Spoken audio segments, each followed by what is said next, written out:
BBA, BCA, BCom computer కోర్సులో 100% placement లభించే ఏకైక డిగ్రీ కాలేజ్ కూకట్పల్లిలోని I3 డిగ్రీ కాలేజ్ 8367215215. ఫైనాన్షియల్గా ఎంత ఇబ్బంది పడుతున్నారు కదా, అన్ని కార్లు కూడా అమ్మేసి కూడా. శైలమ్మ ఫ్యామిలీ గోల్డెన్ స్పూన్ అప్పటికి వాళ్ళ అన్నగారు, ఇటు మీరు ఫ్యామిలీ వెల్ సెటిల్డ్ ఫ్యామిలీ.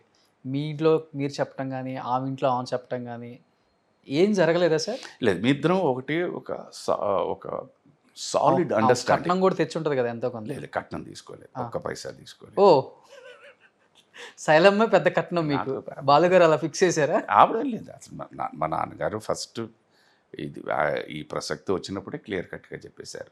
ఆయనే అసలు మా నాన్నగారే ఏమీ తీసుకోలేదు. సో అందుకనే దాని గురించి అసలు క్వశ్చన్ ఏమీ లేదండి. అసలు దాని గురించి ప్రసక్తి కానీ మాట్లాడద్దండి.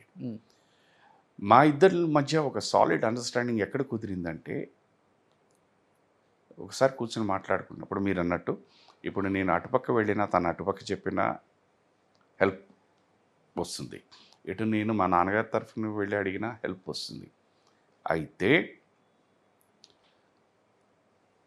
ఒక్కసారి మనం చేయి జార్చామంటే ఎవరి దగ్గరనో, ఇది నాకు ఏదైనా ఒక అలవాటే, ఇది కూడా ఒక అలవాటైపోతుంది.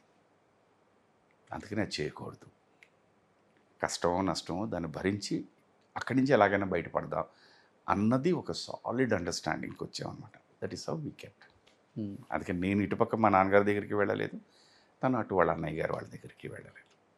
అది నిర్ణయం చేసుకున్నారు ఇద్దరు. ఏదైనా అలవాటేనండి. ఇప్పుడు కొంతమంది అంటే జీవితంలో ప్రయాణిస్తున్నప్పుడు చాలా ఇలా అందరూ, ఇప్పుడు నాలాగా నేనే కాదండి, నాలాగే ఎంతోమంది ఈ కష్టాలు చూశారు. బట్ దాని మీద ఏం చేశారు, ఎక్కడొక్కడ అప్పు చేయడం మొదలుపెట్టారు. ఫర్ ఎగ్జాంపుల్ రోషన్ గారి దగ్గర 100 రూపాయలు అప్పు తీసుకుంటాను, అది అయిపోయింది. రోషన్ గారికి ఏమో నేను వచ్చే నెల ఇస్తానని చెప్పి, ఇప్పుడు రోషన్ గారికి ఆ 100 రూపాయలు అప్పు తీర్చడానికి వారి దగ్గర 150 రూపాయలు అప్పు చేసేవారు. మీకు 100 తీర్చేవారు, మళ్ళీ ఆ 50 వాళ్ళ క్వశ్చన్, మళ్ళీ ఆయనకి తీర్చడానికి వీరి దగ్గరికి వెళ్ళి 200 రూపాయలు అప్పు చేసేవారు, 150. సో అదేమైపోయిందంటే 100 రూపాయలు అప్పు అన్నది అలా పెరుగుతూనే వచ్చింది, తరిగేది కాదు. వచ్చినా కూడా ఏదైనా కాస్త సంపాదించేదో వచ్చినా కూడా ఆయనే కదా తర్వాత చూసుకుందాంలే అని ఇది ఖర్చు అయిపోయేది. ఇది నేను చూసి నేర్చుకున్నాను. అటుపక్క ఆ ఆలోచనకు కూడా వెడితే ఇలాగైపోతాం. అప్పిచ్చేవాడు ఎప్పుడూ ఉంటాడు, ఎందుకంటే వాళ్ళకి దానివల్ల వడ్డీ ఏదో కలిసి వస్తుందని చెప్పి. బట్ ఏమైపోతుందంటే రోజు రోజుకి ఇది వెళ్ళగా మీరు దాంట్లో ఆ ఊబిలో మునిగిపోతారు. అందుకని అటుపక్క వెళ్ళాలి. ఉన్న దీంట్లోనే ఇట్ ఈస్ మందేనే వాట్ ఎవర్ ఇట్ ఈస్ అనే దీని మీద వీ స్టార్టెడ్. ఓకే, తను నేర్పింది.